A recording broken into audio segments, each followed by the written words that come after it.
Hello and welcome to my 2015 room tour. I'm going to explain my setup and my philosophy behind what's going on here and walk you through the gear.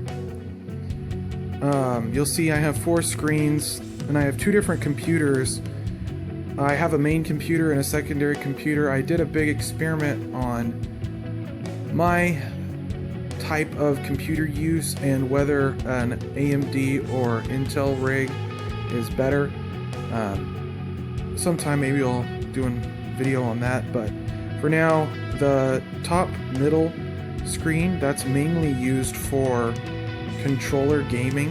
This is a 1 millisecond response time 1080 monitor, and it has the all AMD rig. It's the FX 6300 and R9 270X. It's really good parts from last year, upper mid-range. I really have had good luck with it.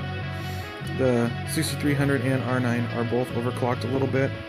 And on the left, you can see that's my Samsung 1080 monitor. That's hooked up to the main system, which is an Intel i3 4150 and GeForce 970, the Asus Strix edition. I like that it can be completely silent for audio recording purposes, which is a lot of what I do. That's productive, at least, besides watching Netflix.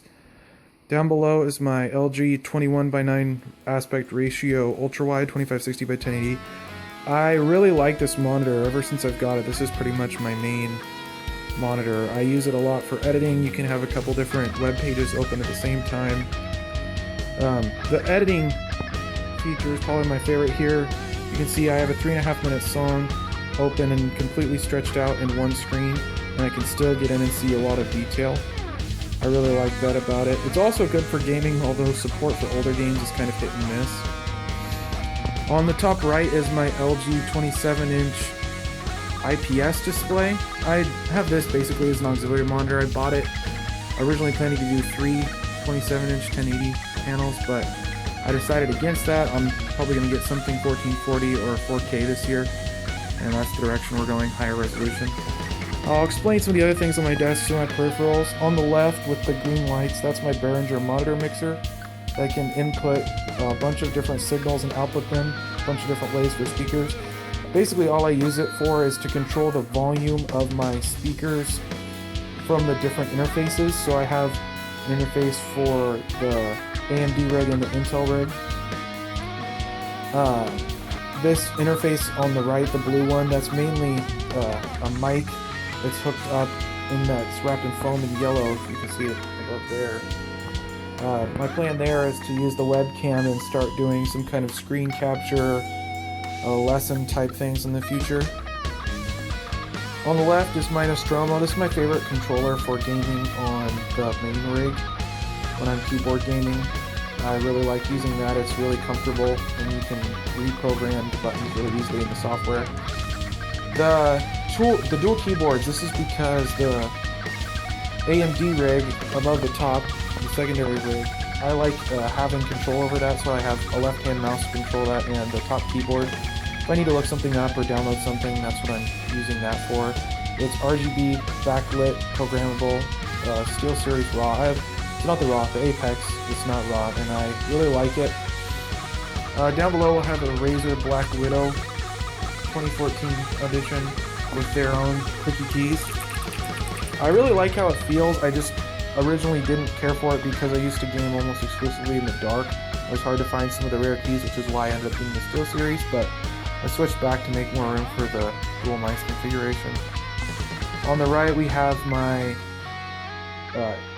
Gigabyte Avia Krypton mouse. This is super adjustable. It's got 2 different bottom plates, a whole weight system that's internal. I have it weighted more to the right and to the front, and it's also slightly RGB backlit compatible. It's a pile of guitar picks. I mainly play guitar more than I game, although I'm starting to get more and more into it.